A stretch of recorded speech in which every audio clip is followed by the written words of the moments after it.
I never believed in coincidences until that night in the Arizona desert, when the sky split open with a silence louder than thunder. The sand beneath my boots still radiates heat from the day, and I'd come here seeking solitude, running from a faith that had grown cold in my chest, from questions that my church couldn't answer, from a God who felt more like memory than presence.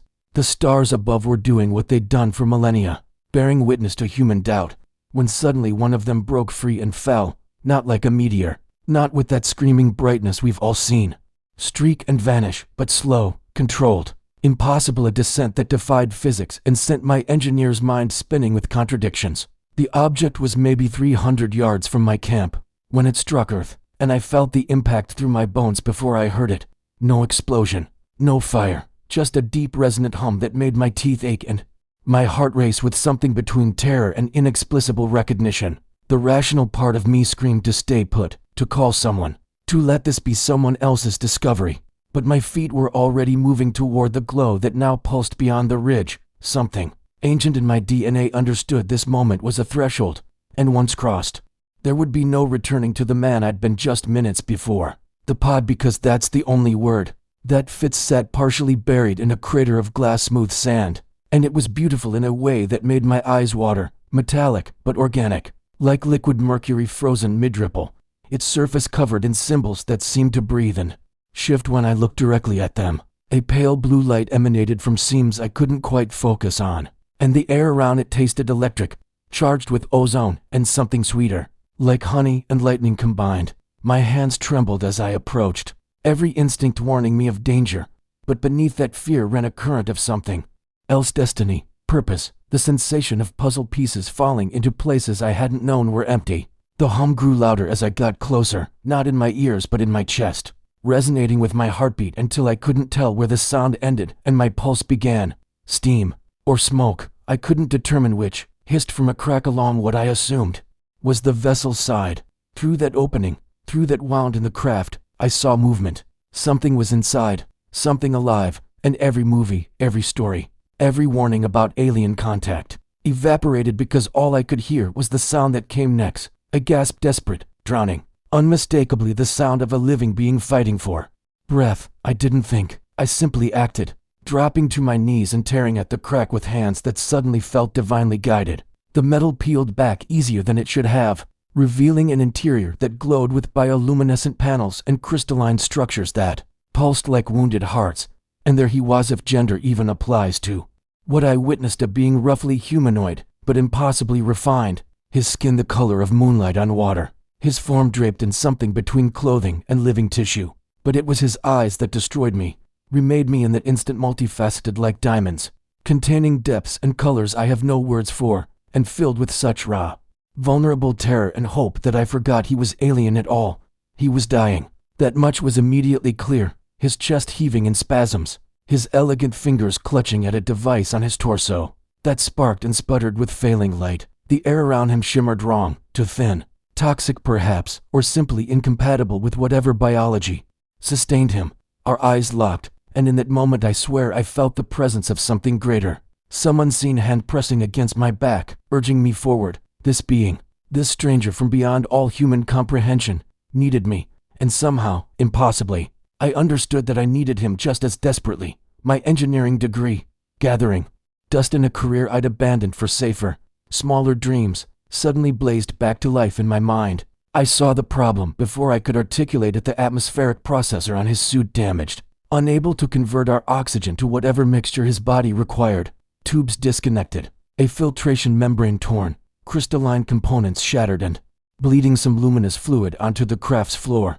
I've never worked so fast, never felt my hands move with such certainty, pulling tools from my camping gear that had no business being adequate for extraterrestrial technology. Wire cutters became surgical instruments, duct tape transformed into molecular binding, my portable camping stoves, fuel line donated to bridge a gap in his life support. The being watched me work with those impossible eyes, and I felt him surrendering to trust, yielding his survival to the hands of a primitive creature from a world he'd just crashed upon. Time became elastic, seconds stretching into hours while simultaneously collapsing into heartbeats. And then I heard it, the system catching, humming, stabilizing. His chest expanded fully for the first time. drawing deep. And the sound he made was gratitude in its purest form. A single tariff, that's what it was, rolled down his luminous cheek. And when it hit my hand, I felt warmth spread through me like absolution. He lived, we both lived. And everything I thought I knew about God, about purpose, about why I'd been born and what I was meant to do, was about to shatter and reform into something terrifyingly, beautifully true. His breathing steadied, and for several moments we simply existed in that charged silence. Two beings from impossibly distant origins bound by the universal language of survival and gratitude. Then he moved, slowly, deliberately, raising one long-fingered hand toward my face, and I should have recoiled, should have questioned. But instead I leaned forward as if pulled by invisible threads woven before time began. His palm hovered inches from my forehead, and I could feel heat radiating from it, not the heat of fever but of something vital, intentional, alive with purpose that made my skin tingle and my vision blur at the edges. When his fingertips made contact, the world exploded into light, not the harsh brightness that blinds, but illumination that clarifies, that reveals, that strips away the veils between understanding and mystery. Information flooded my consciousness, not as words but as pure knowing, downloading directly into whatever part of me was more than just neurons and chemistry. His language became my language. His concepts nested into my thoughts as naturally as my own memories, and I heard his voice for the first time, resonant and layered with harmonics that spoke to my soul before reaching my ears. "You have given me breath," he said, and the gratitude in those words carried weight beyond any human expression of thanks. "As it was written you would, as it was seen before your sun first burned, you have fulfilled what was prophesied." My mind reeled, struggling to hold onto rationality even as something deeper in me recognized truth when it burned this bright. Prophesied? The word escaped my lips as barely a whisper, and I realized I was crying, tears streaming down my face. Not from sadness, but from the overwhelming sensation of standing at the threshold of mysteries my soul had been searching for since childhood. He lowered his hand, but held my gaze, and in those crystalline eyes I saw compassion so profound it rivaled anything I'd imagined divine love might look like. And suddenly every sermon about God's mercy felt like a pale shadow of this reality. "I am called Ezreal," he said, his voice growing stronger as the oxygen system continued its work. "Though that is merely a sound your vocal structure can approximate, a name given to us by humans who encountered my kind in your ancient past and called us messengers, watchers, those who dwell in the space between the Creator's breath and creation's substance. My engineering mind tried to categorize him, to fit him into boxes labeled extraterrestrial or interdimensional, but those containers shattered as quickly as I constructed them because he was somehow both, and neither, something my materialist worldview had no framework to contain. "You're an angel," I breathed, but he shook his head with a gentleness that felt like correction without judgment. "Not as your traditions understand them, not spirits without form, but yes, servants of the Most High, beings fashioned for purposes that span galaxies and dimensions. You've barely begun to theorize in your mathematics and cosmology."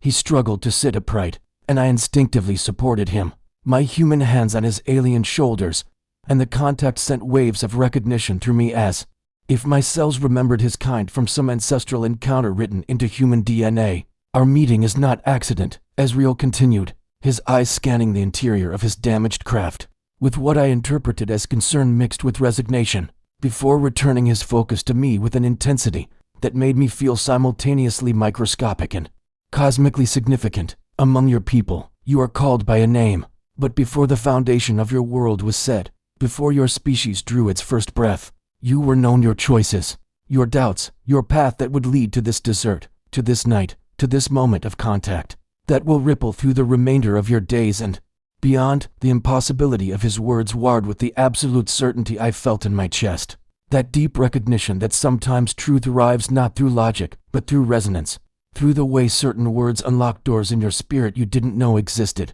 "I don't understand," I admitted, my voice cracking with emotion and confusion. "I'm nobody. I'm a failed engineer who couldn't hold onto his faith, who came out here to hide from God, not to find aliens, not to—" But Ezreal raised his hand, silencing me with a gesture. "That was pure kindness. You came seeking silence so you might finally hear," he said, and those words cut through every defense I'd built. "You came believing. You were running from the Creator when in truth you were running toward this appointment." This divine intersection where your world and mine would meet to restore what you have forgotten. What your people once knew but lost beneath layers of distortion and time's erosion. His hand moved to a panel on his suit, and with a gesture that seemed part technology and part something closer to prayer, he activated something that made the air between us shimmer with potential. Earth is no random stone spinning in the void, Ezreal said, his voice taking on a quality that felt like multiple beings speaking in perfect harmony. Like a choir compressed into a single instrument, your world was chosen, set apart, sanctified for a purpose that makes even my kind regard it with reverence that borders on holy fear. The shimmer intensified, and I realized he was preparing to show me something, to open my eyes to realities my limited perception had never been equipped to witness without preparation. The questions you carry, the doubts about your Christ, about whether the stories are metaphor or truth, about whether God is distant or near, about whether existence has meaning or is merely cosmic accident. These questions are about to receive answers. But I warn you, friend of breath, that once you see what I am about to reveal, you cannot unsee it. His expression shifted into something profound, almost sorrowful, as if he understood the weight of knowledge, the burden that comes with having veils removed. Your faith did not die. It merely outgrew the containers you were given, and now you stand ready for truth in its fuller form, for the revelation that Jesus of Nazareth was not simply a wise teacher, or even just the Son of God, as your limited theology imagined, but something far more magnificent, more literally divine, more central to all of creation than your world has dared to believe. My heart hammered against my ribs, like it was trying to escape, or perhaps trying to expand large enough to hold what was coming, and I managed only a nod, giving permission for my entire understanding of reality to be transformed. Ezreal's hand moved through the shimmering air, and suddenly the cramped interior of the pod dissolved, replaced by a vision so vivid that I forgot I was kneeling on desert sand, forgot the physical reality of metal and circuitry, forgot everything except the images now unfolding before me with the clarity of direct experience rather than mere observation. I saw Earth from a perspective no human satellite had ever captured, but it was not the Earth of my time. This was ancient, primordial, wrapped in clouds that glowed with a light that seemed to come from within rather than reflected from any sun. Around this infant world, I witnessed figures of pure radiance, beings that made Ezreal seem almost mundane by comparison, their forms shifting between states of matter and energy as if physical laws were suggestions they could accept or decline. The Watchers, Ezreal's voice echoed through the vision, my kindred, my brothers and sisters in service, positioned around your world at the moment of its consecration, when the Creator spoke intention over this particular sphere and declared it would be the stage for the greatest act of divine love the cosmos would ever witness. The figures moved in patterns that were simultaneously random and perfectly choreographed, and I understood somehow that they were singing, that their movements were worship, and that the frequency of their song was literally shaping the development of the planet below, guiding evolution not through manipulation, but through the resonance of directed prayer and focused intention that worked in partnership with the natural laws the Creator had established.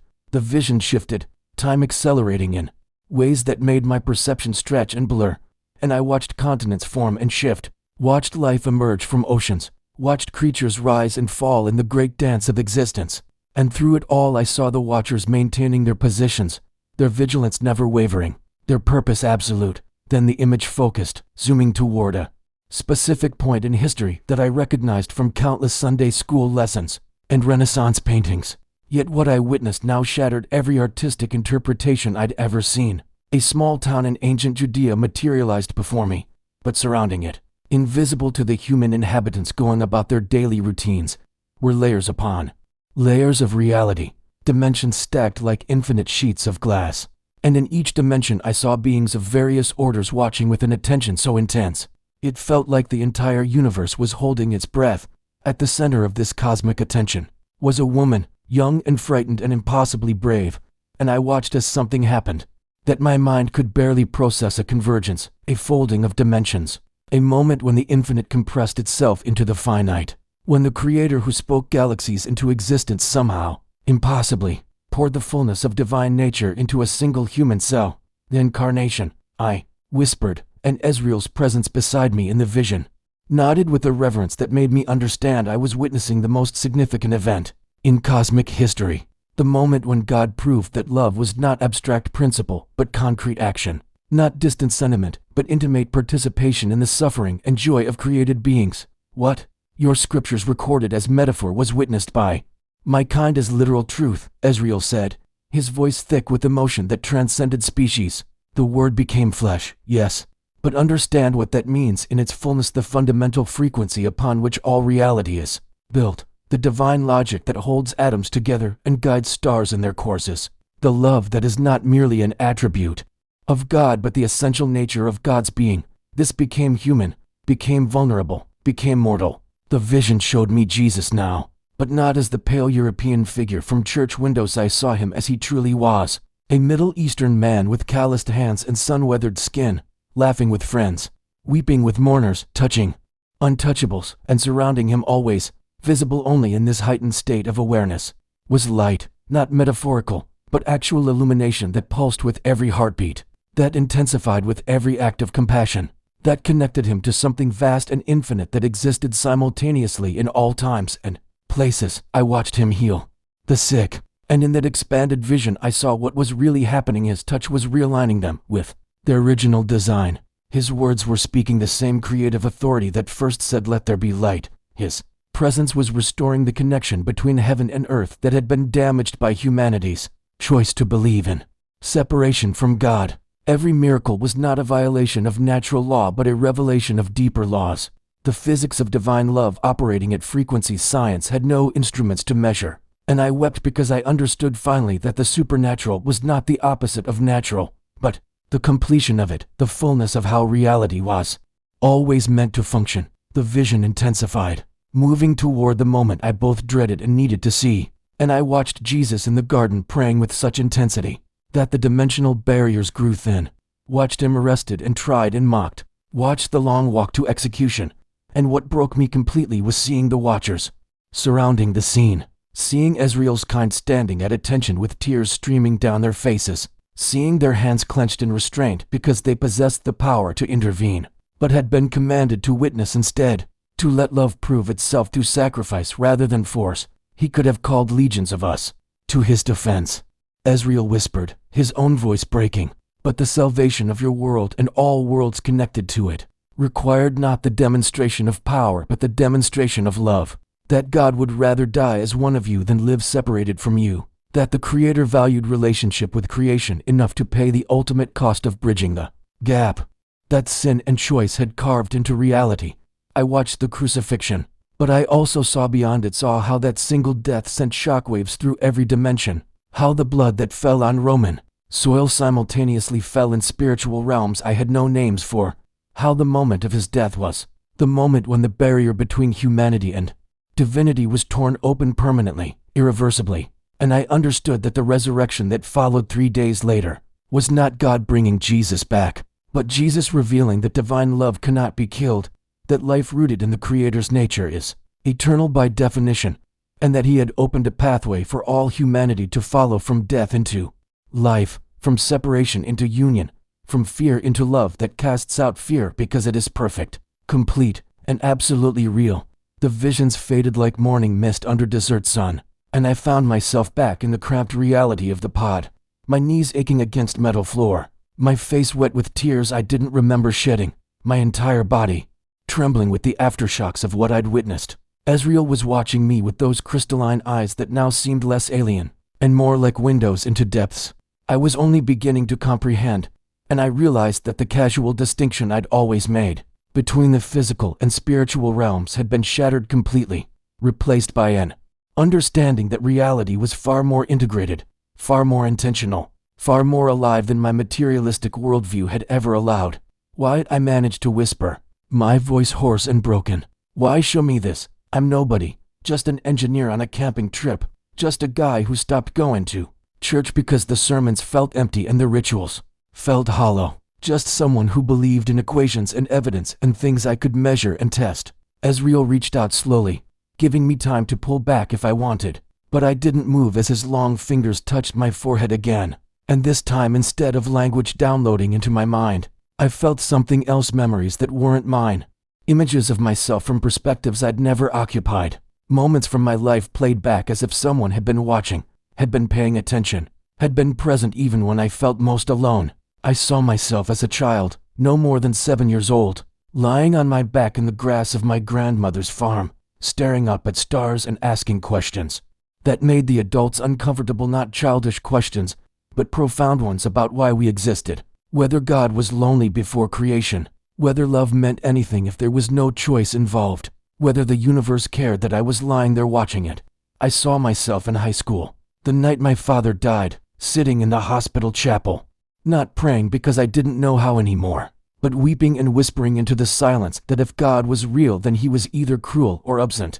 And what I saw now that I hadn't seen then was the presence that had filled that chapel, invisible, but absolutely there, weeping with me, absorbing my anger and doubt and grief without defense or explanation, simply bearing witness to my pain with a compassion so complete it had no need to correct or convince. I saw myself in college, studying thermodynamics and quantum mechanics, falling in love with the elegant mathematics that described reality. And what shocked me was seeing how those moments of understanding, those flashes of insight, when equations suddenly made sense, had been accompanied by presences I'd never noticed, beings of light standing at my shoulder, rejoicing when I discovered truths about how the universe worked, celebrating my comprehension as if knowledge itself was a form of worship, as if understanding creation was a way of honoring the Creator. Whether I acknowledged that or not, you were never alone, Ezreal said softly, removing his hand from my forehead, but leaving me with the full weight of those memories. And you were never nobody, because the God you stopped believing in never stopped believing in you, never stopped watching, never stopped working through circumstances and coincidences and what you called luck to position you exactly here, exactly now, for this moment that was written into the foundation of your world before the first star ignited. I shook my head, not in denial but in overwhelmed confusion, because what he was describing contradicted everything I'd learned about probability and chance, yet it resonated with something deep in my core that had always suspected, always hoped, that the universe was more than random particles colliding in meaningless void. But if I was chosen, if this was planned, then where's the free will you said was God's greatest gift? How can it be destiny and choice simultaneously? The question came out sharper than I intended, carrying years of philosophical frustration, and I expected Ezreal to be offended, but instead he smiled with what looked like relief, as if my challenge was exactly what he'd been hoping for. You're asking the right question, he said, the question that sits at the heart of everything, and the answer is what makes your species so remarkable, so central to cosmic purpose. God's sovereignty and human choice are not opposites, but partners, both completely true, both fully operational, existing in paradox that your either or logic struggles to contain, but that divine reality holds in perfect tension. He gestured, and between us a small hologram appeared, showing what looked like a tree with infinite branches, each branch splitting into more branches, spreading outward in patterns that were simultaneously chaotic and ordered. And I recognized it immediately as a probability map, something I'd worked with in engineering simulations. Every choice you make creates pathways through reality, Ezreal explained, and God, existing outside time, sees all possible pathways simultaneously, all versions of your life spreading like these branches. And here's the mystery: he doesn't choose your path for you, but he's arranged reality so that every path, regardless of which choices you make, can lead you toward love, toward truth, toward him, if you're willing to see the invitations woven into each moment. The hologram zoomed in on one branch, showing decision points marked with soft light, and I saw how even my worst choices, my moments of selfishness and anger and doubt, had been met with gentle redirections, with people and circumstances that offered course corrections without forcing them, with consequences that taught rather than merely punished. Your free will is absolutely real, Ezreal continued, his voice carrying the weight of eternal conviction, and God's plan is absolutely certain, because his plan isn't a rigid script you might deviate from, but a determined destination, your restoration to full relationship with him that he's committed to making reachable from any starting point, through infinite pathways of grace that honor every choice while never giving up on the ultimate outcome, which is love winning, always love winning, because that's who he is. I stared at the holographic tree of possibilities, watching branches split and converge in patterns that looked organic yet intentional, and something clicked in my mind that was both intellectual and spiritual, a recognition that the mathematics I'd spent years studying had always been pointing toward this synthesis, of divine sovereignty and human freedom, and I felt suddenly like a child who'd been trying to understand a symphony by analyzing individual notes without realizing the composer's intent that unified everything into coherent beauty. Earth holds a sacred purpose, I said slowly, echoing Ezreal's earlier words, trying to ground myself in specifics even as my understanding expanded beyond comfortable categories. You called yourself a watcher, said your race has observed us since the beginning. But observed what? Exactly. What makes this planet, this species, so significant that beings cross galaxies to witness whatever's happening here? Ezreal's expression shifted into something I can only describe as reverent wonder, the look of someone contemplating a mystery that never grew old despite eons of observation, and he stood carefully, his movements still, slightly unsteady from his earlier injuries, gesturing for me to follow him to a section of the pod's wall, where his touch caused panels to become transparent, revealing the desert night beyond, the vast sweep of stars I'd been admiring before finding this craft. Look at the cosmos, he said, his voice dropping to a whisper that somehow felt louder than shouting. Billions of galaxies, each containing billions of stars, each potentially harboring worlds with life, with consciousness, with civilizations that rise and fall like waves on an infinite ocean. And yes, we watchers have walked among countless species, witnessed the birth and death of empires that spanned solar systems, cataloged wonders that would shatter your current understanding of what's possible in this physical realm. His hand swept across the visible stars, and I noticed his fingers were trembling slightly, not from weakness but from emotion, from the weight of what he was about to share, and I held my breath without meaning to, sensing that I stood on the threshold of understanding something that would redefine everything.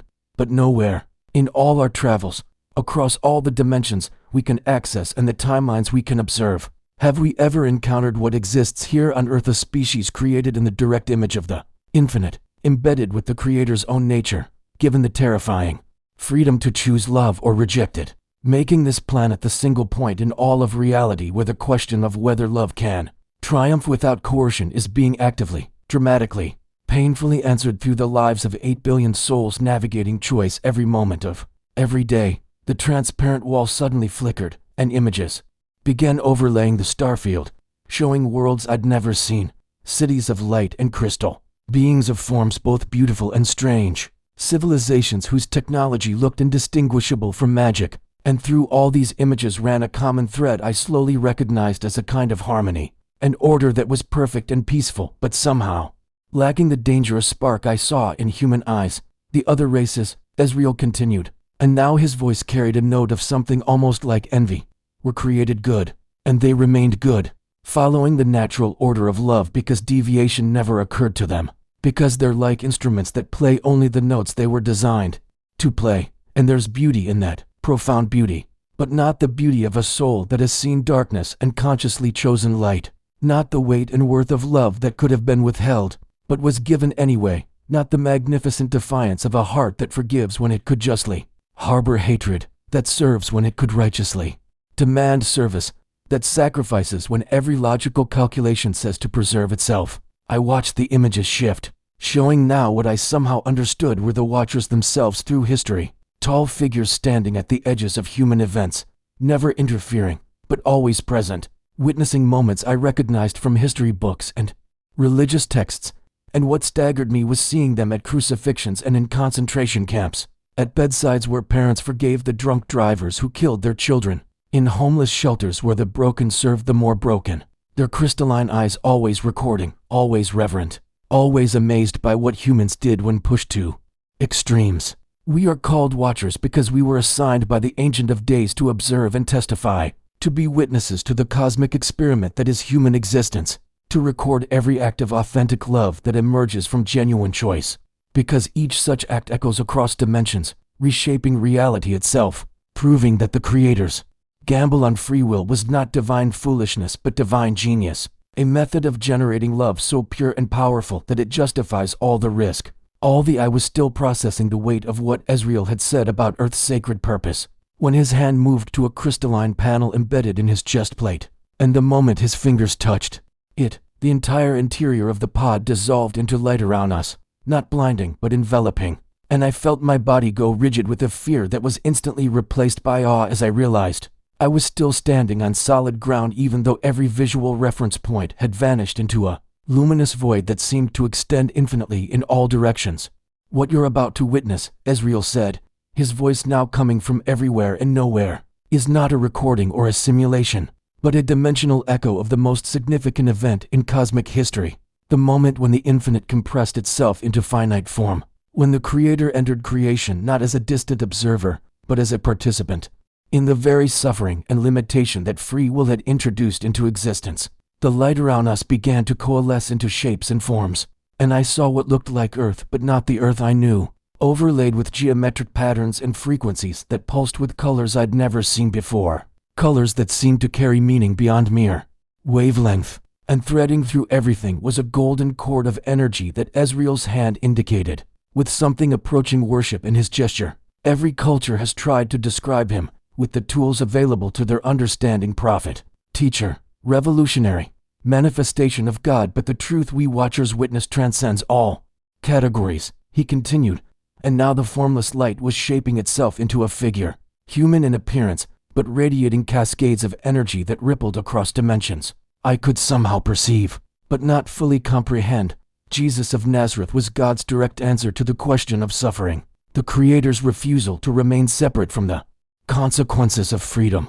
And what your scriptures call the Incarnation was actually the most sophisticated dimensional translation ever attempted. An infinite consciousness learning to experience reality through the filters of hunger, fatigue, temptation, grief, and ultimately death itself. The figure of light moved through scenes I recognized from the Gospels, but had never truly understood until now. And I watched as this being who contained galaxies within himself chose to weep at a friend's tomb, chose to feel the sting of betrayal, chose to experience the specific agony of Roman crucifixion when he could have unmade reality with a thought. And what shattered me was seeing the dimensional ripples each choice created, waves of transformative energy spreading across the cosmic grid like shockwaves that fundamentally altered the structure of what was possible in the universe. He didn't come to one world, Ezreal said, and now I saw the same figure of light appearing simultaneously across multiple planes of existence, each manifestation perfectly adapted to the dimensional frequency of that realm. But Earth was the epicenter, the primary insertion point, because humanity alone possessed both the capacity to kill God and the capacity to be redeemed by that same death. A paradox so profound that it created a bridge between the fallen and the holy that had never existed before.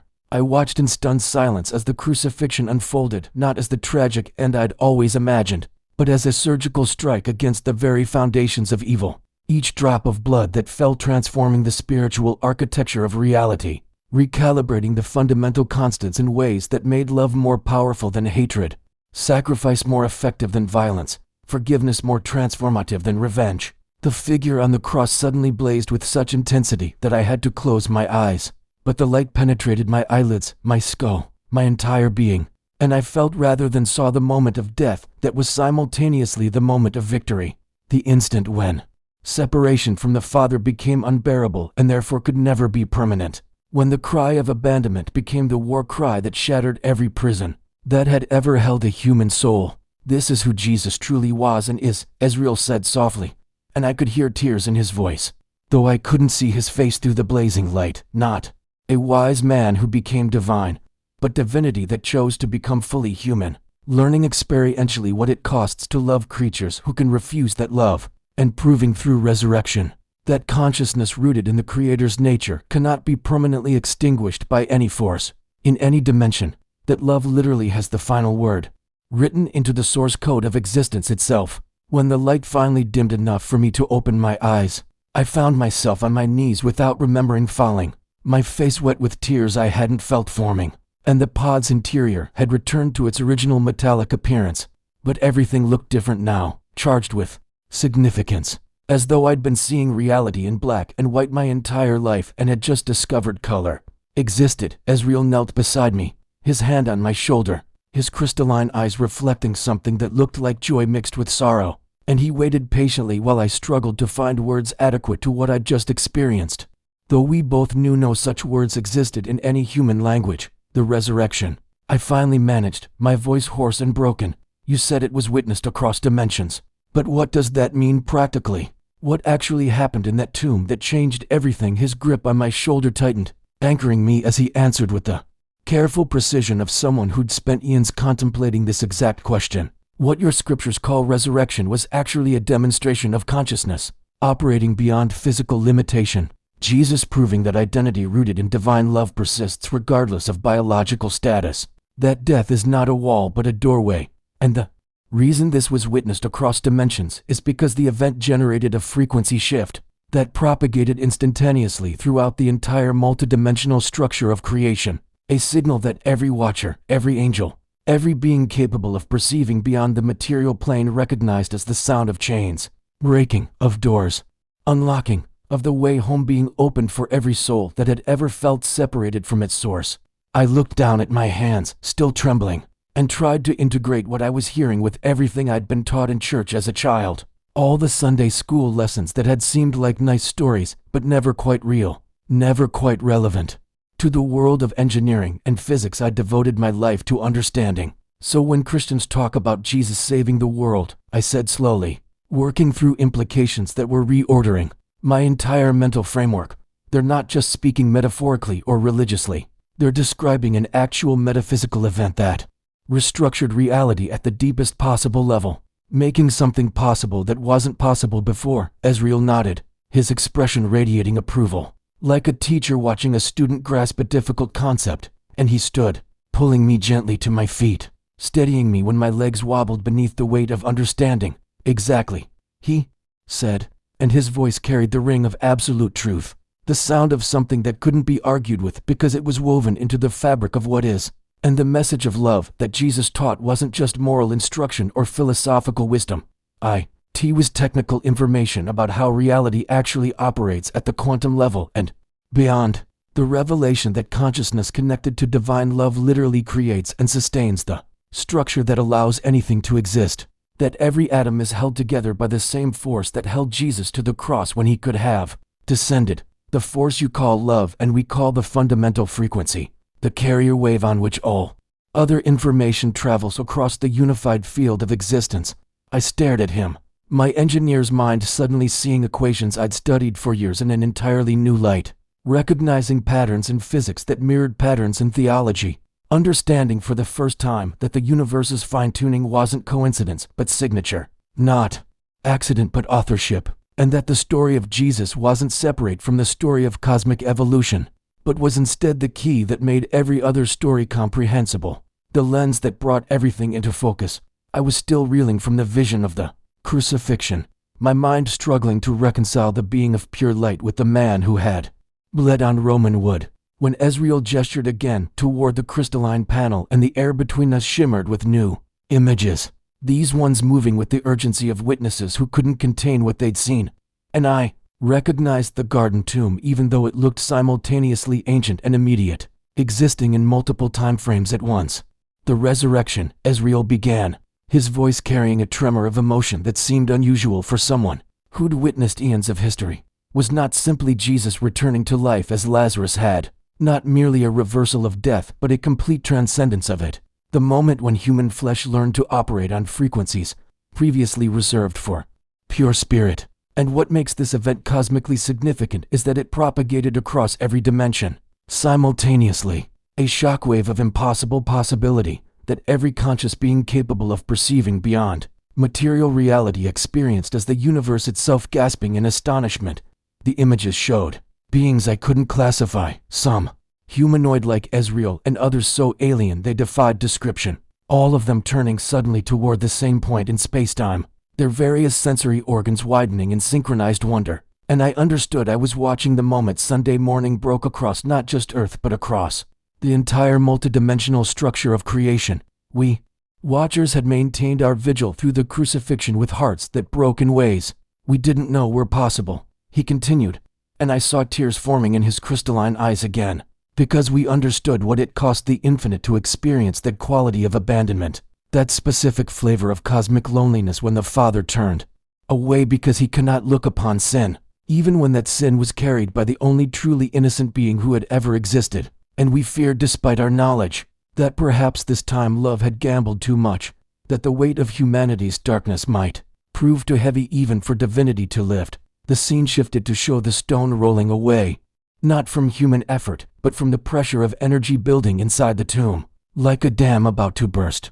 And I watched as light began seeping through the cracks in ways that violated every law of physics I'd ever studied, moving in directions that didn't exist in three-dimensional space, carrying information that rewrote the fundamental constants, governing decay and entropy and the arrow of time itself. When Jesus emerged, he wasn't simply alive again. He was alive in a completely new way, Ezreal explained. And now I saw the transformed Christ moving through walls, appearing in locked rooms, somehow occupying physical space while clearly no longer being limited by it. His body had become what yours is destined to become, matter that remembers its divine blueprint, flesh that operates as both particle and wave, biology that answers to consciousness rather than the reverse. And every cell of his resurrected form was broadcasting a signal that said mortality is not final, that death is not destiny, that love literally has the power to reorganize molecular structure according to eternal patterns. I saw disciples touching him, their faces transformed from grief to joy so profound it looked painful. And I understood they weren't just happy their teacher had returned, but were witnessing the future of humanity itself, seeing what we're all being invited to become, upgraded versions of ourselves that retain everything beautiful about physical existence, while shedding all the limitations that make us feel trapped in flesh that ages and fails. The images expanded to show other beings across other worlds, some of them falling in worship, others dancing in celebration, still others simply standing in stunned silence as the frequency of resurrection washed over them like a wave that changed everything it touched, recalibrating what was possible not just for humanity, but for all conscious life throughout the cosmos.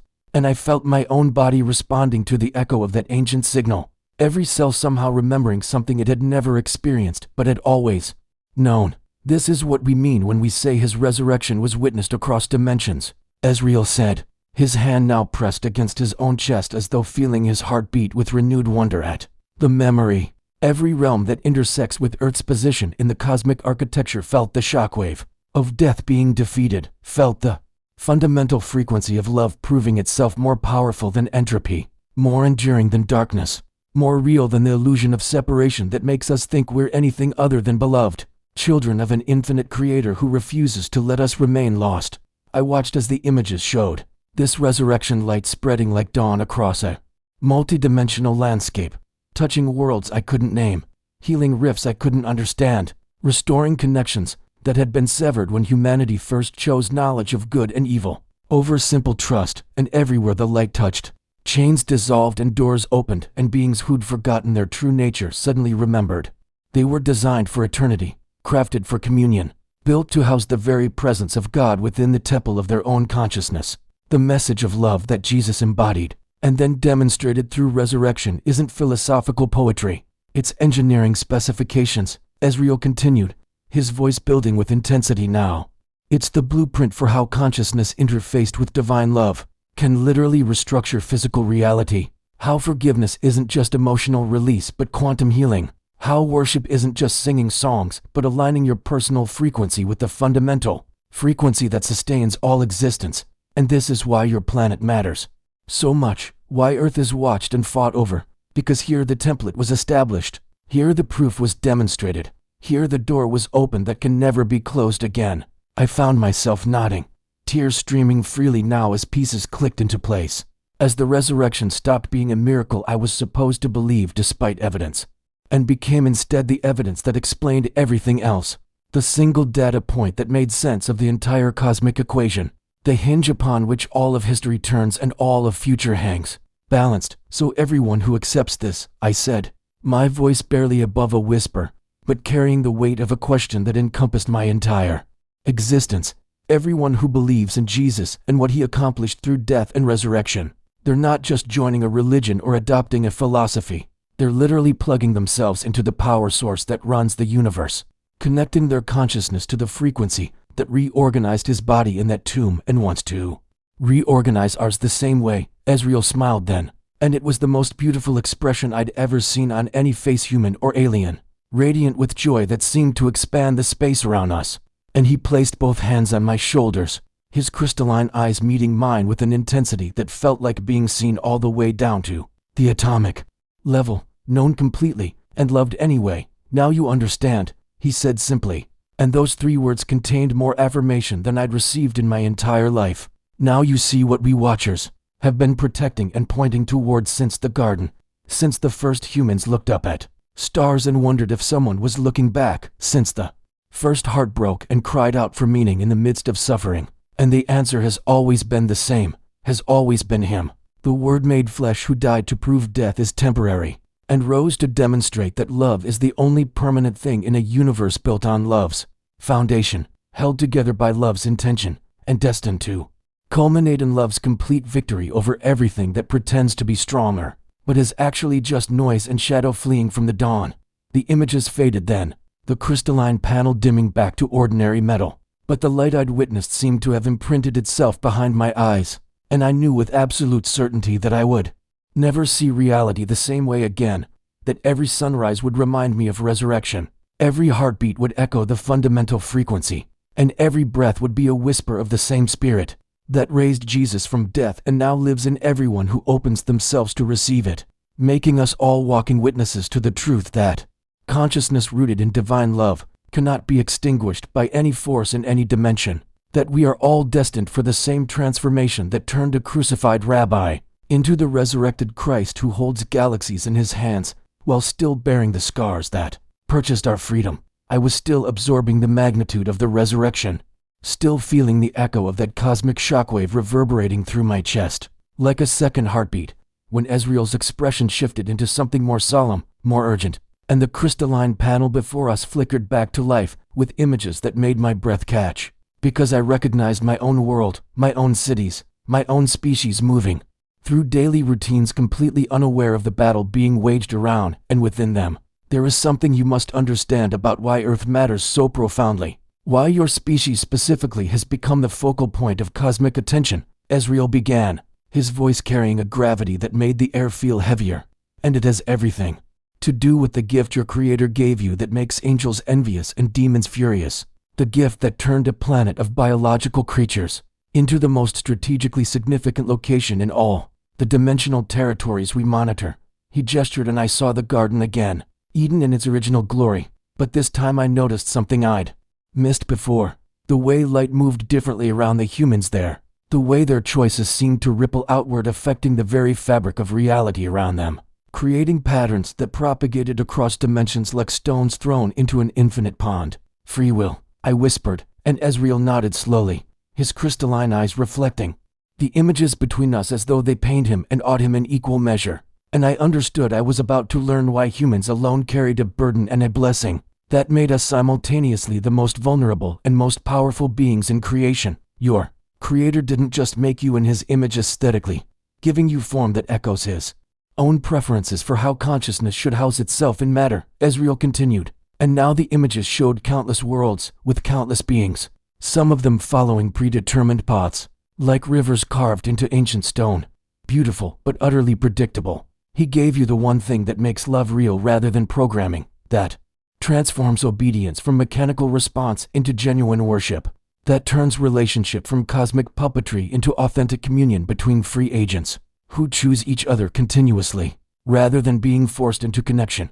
The images shifted to show angels, magnificent beings of light and purpose who served God with perfect precision, but whose service carried a quality of inevitability, their devotion unquestionable but somehow less meaningful, because they'd been designed for exactly that purpose, their nature making rebellion almost unthinkable, almost impossible. And I thought of how a compliment from someone obligated to praise you means less than a single, genuine word from someone who could just as easily criticize but chooses kindness instead. This is why humanity became the epicenter of the greatest conflict ever to unfold across the dimensional planes, he said, his hand sweeping across the panel as the scene transformed into something that looked like spiritual warfare rendered visible, light and darkness, clashing over cities and individuals and moments of decision that seemed small, but sent shockwaves through realities I couldn't fully perceive. Because when beings with genuine free will choose to love God, to follow Jesus, to align themselves with divine frequency despite having every option to refuse, their choice carries creative power that actually adds something to the universe that didn't exist before, that enriches the Creator himself with authentic relationship, rather than mere obedience from beings who had no alternative. I watched as the images showed individuals at crossroads moments, people facing decisions that looked mundane on the surface, but were actually cosmic pivot points. A woman choosing forgiveness when revenge would feel justified, a man choosing truth when lies would be profitable, a child choosing faith when circumstances screamed that God had abandoned them, and each choice sent light cascading across dimensional barriers while opposite choices fed darkness that spread like infection through spiritual ecosystems I was only beginning to understand existed. This is the battle that rages around your species every moment of every day, Ezreal explained, his voice heavy with the weight of ages spent observing this conflict. Forces that serve the enemy work tirelessly to make you forget your divine connection, to convince you that you're accidents of biology rather than intentional creations of a loving God, to fill your cultures with noise and distraction and cheap substitutes for the genuine communion your souls crave. Because every human who chooses separation over connection, every person who picks darkness over light despite having freedom to choose either, represents a victory for powers that have been jealous of your potential since the garden. The panel showed what looked like shadowy figures whispering into human minds, not obvious demonic possession like horror movies portray, but subtle manipulations, cultural narratives that made selfishness look like wisdom, philosophical frameworks that made meaninglessness seem sophisticated, technological addictions that replaced face-to-face connection with digital simulacra that fed the body's craving for relationship while starving the soul's need for genuine communion. And I recognized so much of my own life in these images, so many moments when I'd chosen comfortable numbness over the dangerous beauty of staying awake to divine presence in ordinary moments. But you must also understand the reason for hope, the reason I've been sent to you specifically at this moment in your species' development, Ezreal said, and now his face brightened with anticipation that looked almost childlike despite the ancient wisdom in his eyes, and the images shifted to show light beginning to break through the darkness in ways that reminded me of dawn pushing back night, inexorable and inevitable and filled with promise that no shadow could ultimately resist. A great awakening is coming to your world, has already begun in fact, though most don't yet recognize it for what it is, he continued, and I saw people in the images suddenly looking up from their screens and their distractions as though hearing a song they'd forgotten they knew, saw tears forming in eyes that had been dry for years, saw hands reaching for Bibles covered in dust, saw hearts opening like flowers towards sunlight they'd stopped believing existed, and the cumulative effect of these individual awakenings created waves of light that pushed back the darkness in ways that made the shadowy figures retreat and recoil. Your Creator is calling His children home, reminding humanity of who you really are and why you're really here. And the great gift of your free will means that every person who wakes up and chooses to respond to that call becomes a beacon that helps others wake as well, creates resonance that makes choosing light easier for everyone in proximity to them. Ezreal placed his hand over his heart in a gesture that transcended species, universal body language for sincerity and deep feeling, and his voice dropped to almost a whisper that somehow carried more power than shouting. This is why you were chosen to receive this message. Why our meeting was written in prophetic texts on my world before your grandparents were born. Because you're going to be part of that awakening, part of the great remembering that's sweeping across your planet as more and more humans realize that Christ's love isn't religious obligation, but the fundamental frequency of reality itself, the truth that sets genuinely free everyone who stops running from it and finally comes home to the Father, who's been waiting with celebration prepared and arms open wide, ready to remind you that you were never the accident the darkness claimed, but always the beloved child that heaven has been cheering for since before time began. The awakening Ezreal described wasn't some distant future event I could file away as theoretical comfort, but something already unfolding around me, within me, and the realization hit like recognition of a song I'd been humming unconsciously for years without knowing the lyrics, and suddenly I understood why I'd felt that inexplicable pull toward the desert on this particular night, why something deeper than logic had driven me away from the noise of the city toward this vast silence where heaven could finally get a word in through all the static that normally drowns out divine whispers. You feel it now, don't you? Ezreal said, and it wasn't a question but an observation, his crystalline eyes reflecting something in my face that must have betrayed the transformation happening behind my ribcage. The way my heart seemed to be remembering its original purpose as more than a biological pump, but as an antenna designed to receive transmissions from the God who knit it together in my mother's womb with intention. I'd spent most of my life dismissing as religious sentimentality. The holographic panel shifted again, and I actually saw myself from an outside perspective that should have been impossible. Saw the light that had always surrounded me, but which I'd been completely blind to, golden threads, connecting my heart to heaven and to every person I'd ever loved or helped, or even briefly blessed with genuine kindness. And the pattern was so beautiful it made my eyes sting, because I realized I'd never been alone even in my loneliest moments, never been unwatched even when I'd felt most abandoned, never been unloved even when I'd convinced myself I was unworthy of the affection I'd spent so much energy pushing away. The dark forces I mentioned, they've been remarkably successful at one particular deception, Ezreal continued, and his voice carried sorrow that seemed too deep for someone not of my species, as though the tragedy of human blindness affected even cosmic watchers who'd seen countless civilizations rise and fall.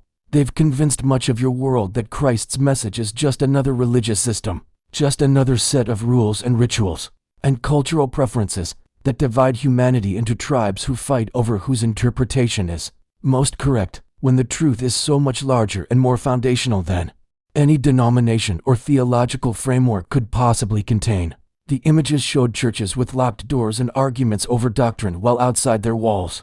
The light of Christ pulsed through acts of radical kindness performed by people who'd never set foot in sanctuaries, showed the living presence of God moving through an atheist professor who chose truth over tenure, and through a Muslim mother who forgave her child's killer, and through a Buddhist monk whose meditation on compassion opened doorways to the same divine love that Jesus embodied. And I understood that the enemy's greatest victory hadn't been making people reject God, but making them think God could be confined to buildings and belief systems instead of recognized as the fundamental fabric of reality itself. What's awakening in your species now is the remembering that Christ isn't a religious figure to be debated, but the living frequency of divine love made manifest, the bridge between creator and creation that exists whether or not anyone acknowledges it, the truth that holds every atom together regardless of what philosophical labels humans attach or refuse to attach to their understanding. And as Ezreal spoke these words, I felt something unlock in my chest, some cage I'd built around my own heart from years of church hurt and religious hypocrisy, and the gap between what Christians claimed and how they actually lived. And I realized I'd been rejecting counterfeits while starving for the genuine article that had been available all along. The awakening is this, Ezreal said. And now he stood and placed both hands on my shoulders, and the touch sent warmth through my body like I'd been cold for years without realizing it, like coming inside to a fire after so long in winter that I'd forgotten what warmth felt like, and had convinced myself that numbness was the natural state of existence. Humanity is remembering that you're not biological accidents trying to become spiritual, but spiritual beings temporarily housed in biology, that your true identity isn't your job or your possessions or your achievements or your failures, but your status as beloved children of the God who spoke galaxies into existence and knows every hair on your head, who set the stars in their courses and still stoops to hear whispered prayers from the frightened and forgotten. The holographic images dissolved, and I was looking at just his face, his ancient eyes that had witnessed the crucifixion from dimensions I couldn't perceive, that had seen the resurrection split reality itself. And in those crystalline depths I saw reflected not just my own face but the face of Christ, superimposed over it, and I understood the mystery Paul had written about, Christ in me and me in Christ. Distinction and union simultaneously, individual personhood never erased, but finally connected to the source that made personhood possible in the first place. This is what the darkness fears most, Ezreal whispered. Millions of humans waking up to who they really are, what they're really capable of when they stop trying to generate love from their own limited resources and instead become channels for the infinite love that's been trying to flow through them since their first breath.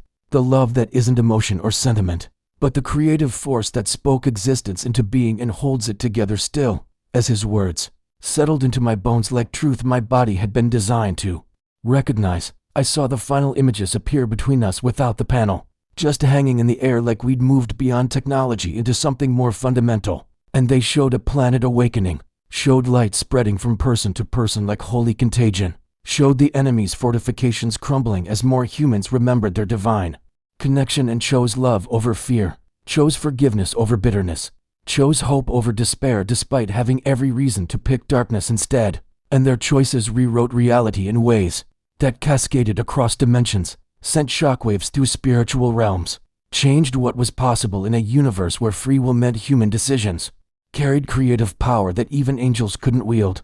"You're part of this great turning," Ezreal said, and his voice carried absolute certainty that made doubt impossible. "Your encounter with me tonight isn't random, but orchestrated.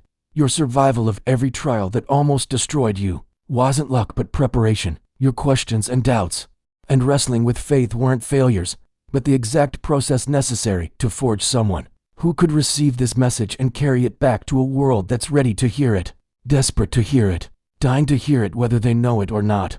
I felt tears on my face without remembering when they'd started, felt my chest heaving with sobs that were somehow grief and joy braided together, mourning for all the years I'd spent disconnected from this truth while simultaneously celebrating that the disconnection was ending, that I was coming home to a love that had never stopped reaching for me even when I'd been running the other direction. And in that moment I understood that every human being alive was having their own version of this same encounter, that Ezreal's appearance was just the form my particular awakening needed, but that God was speaking to every heart, in whatever language that specific heart could finally hear. And the great awakening wasn't coming, but was already here, already transforming everything, already restoring what had been lost since the garden when humanity first forgot who we were, and whose we were and why we'd been made in the first place. Ezreal's ship hummed with increasing intensity, as systems I couldn't begin to comprehend were upon themselves back together, the metallic pod responding to some internal programming that seemed less mechanical and more organic, and I realized with a profound ache that our time together was ending, that this encounter which had shattered and rebuilt my entire understanding of existence was just a moment in the vast expanse of eternity, though a moment that would define every moment that followed for however many years I had left on this earth. He turned to face me fully, and the sadness in his ancient eyes was matched by something else, something that looked almost like pride or perhaps recognition, the way a teacher might look at a student who'd finally grasped a concept that once seemed impossible. And when he spoke, his voice carried finality that made my throat tighten. "You were chosen for this, not because you're perfect, but because you're willing. Not because you have all the answers, but because you've asked the right questions. Not because your faith has been unwavering, but because you've wrestled honestly with doubt and emerged still reaching for truth," he said. And I felt the weight of that choosing settle onto my shoulders, not as burden but as sacred responsibility, as the answer to every time I'd wondered what my life was supposed to mean, beyond the accumulation of experiences and possessions that ultimately couldn't cross the threshold of death. The holographic visions had ceased, but I didn't need them anymore because I could see with different eyes now, could perceive the threads of divine light woven through the fabric of reality, could sense the presence of God not as distant judge, but as intimate parent, who'd been closer than my own breath this entire time, waiting with infinite patience for me to turn and recognize the love that had been holding me together all along. "What you've learned tonight, what you've experienced and understood, this is the message you're meant to carry back to your world," Ezreal continued, and his hand rested briefly over my heart, and I felt warmth spread from that point of contact through my entire body, felt something like fire, but not burning, like electricity but not painful, like coming alive in places I hadn't known were dormant until sensation returned and showed me how numb I'd been. Tell them that Christ's love isn't religion but reality itself, not a system to join, but the truth that undergirds every atom and every moment. Not something to believe in, but something to recognize and align with and allow to flow through them, the way light flows through a clear window, transforming nothing about the window except making visible what the window was designed for all along. His words seemed to write themselves across my consciousness in letters of light, seemed to become part of my cellular memory so that I'd never be able to forget even if I wanted to. And I understood that this was how prophets had always been made, not through their own striving, but through encounters with divine truth that branded itself so deeply into their being, that speaking it became as natural and necessary as breathing.